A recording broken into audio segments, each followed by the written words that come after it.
आज गोटे चिठी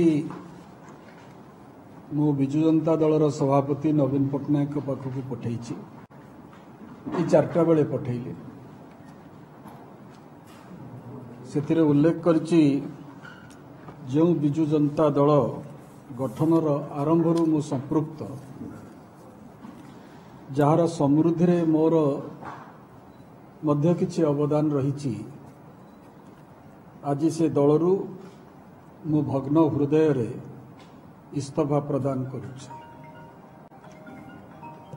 एही पत्र जरिया रे मु विजु जनता दलर प्राथमिक सदस्य पदरू इस्तीफा देउछि। याकु तुरंत ग्रहण करनेबा को अनुरोध।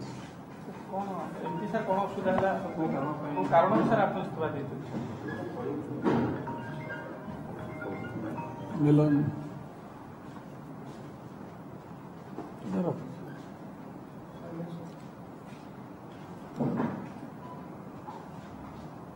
आमर 17th लोकसभा रो कार्यकाल प्राय सरी जाइए। 17th लोकसभा रे सांसद भाव में विजु जनता दलर प्रतिनिधि भाव मोर विश्वास जे मु ठीक ढंग रे दलर प्रतिनिधित्व पार्लियामेंट रे करिछि। कटक लोकसभा निर्वाचन मंडलीर जेते प्रकार कार्य रे मु शामिल हो पारिबी सेथिरे करिछि एवं अंतिम पर्याय रे जेतेबेले निर्वाचन घोषणा हो गलानी 18th लोकसभा पाई सेतेबेले मु विजु जनता दल ठारू निजको दूरेई नउछि। प्रश्न होउछि काहेकि तार गोटे संक्षिप्त उत्तर है विजु जनता दल रे संशोधन आनिबा पई कारण बहुत परिवर्तन दल रे हो जाइछि। जो दल तैयारी होइतला दुर्नीति विरुद्ध रे लड़िबा पई सेल्फ एग्रेंडाइजमेंट बोली जहाँ कहा जाए व्यक्तिगत संपत्ति आहरण विरुद्ध रे लड़िबा पई जहाँ 90 दशक कि 80 दशक बहु परिमाण रे होउतला आम राज्य रे सेतिपाई ओडिशावासी विजु जनता दल को समर्थन देइतले अकुंठ चित्तरे देइतले बारंबार देउतले किंतु विगत किछि वर्ष भितरे जो भली भावरे दलर संचालन एवं परिचालना चलिला तार संशोधन आनिबा पई बहुबार मु कहिछि एवं उद्यम करिछि किंतु ता सफल हला नाही एवं पुनर्बार जेतेबेले निर्वाचन आसीबाकू जाउछि मु भाबुछि दल ठारू दूरेई गले मु अधिक प्रखर भाव रे से कार्य करि परिबी जो कार्य को चिंता करी 1997 मसीह विजु जनता दल तैयारी होइतला। से होउछि प्रमुख कारण जे जेतेबेले मु गोटे बंधन रे रही जाउछि मोर निजर अनुभव को प्रकाश करिबा पई मध्य बाधा दिया जाउछि एवं जदि भी किछि कहिली ताकू कदर्थ करी समालोचना करा जाउछि भल हबो जदि मु तहिरु दूरेई जाए। से होउछि प्रमुख कारण जोथि पई विजु जनता दलरू मु आज इस्तीफा देइछि। तेणु कई कहिबे नहीं जे से दल रे थाई कि एभली भाव रे गले वर्तमान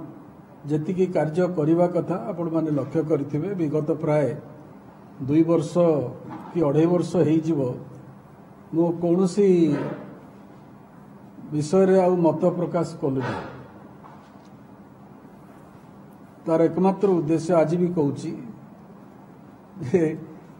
कहीकि जो मानक आगे कहबी बा तांकर व्यवहार बा आचरणर संशोधन पाई चेष्टा करुली मु विफल हेली एवं से होची गोटे प्रमुख कारण जे ए दल रे रहिबार आवश्यकता नहीं। ता सहित आउ गोटे कथा कहबी धैर्यर भी गोटे सीमा थाए एवं धैर्यच्युति जेतेबेले घटे मोर व्यवहार बा आचरण जो भली आपण माने जानती ता सीमा अतिक्रम करिगला एवं सीमा अतिक्रम करिजवार गोटे प्रमुख उदाहरण रामायण रे हम पाइछु। धर्म रे जी थाए रावण विरुद्ध रे जी संग्राम करिबा पई पण करिथाए से सागर को जेते अनुनय विनय कले भी तापाई बाट छाड़िले ने जाफल निजे प्रभु श्रीराम धनु उठे सागर को सुखई देवाई धमक देते पाखरे विपुल शक्तिशाली हनुमान मध्य थिले जी समस्त को लेकिन लंका रे पहुंचाई दे पारि थांते किंतु ताहार साहाय्य से नेले नहीं। जड़े किए आग को आसिकी से क्रोध को प्रकाश करिवार आवश्यकता अच्छी भावुची मोर सम्यक शक्ति रे मु से क्रोधटी आज प्रकाश करुचे एवं से क्रोधटी होची भल भाव ओडिशा को गढ़िबा पई जो आमे बहु परिमाण रे विच्युत हो जाइछु केवल फोटो अपॉर्चुनिटी आउ एपरेशंस जरिया रे देशर प्रगति हुए नहीं। देशर प्रगति हुए जेतेबेले आमर आर्थिक शक्ति बढ़े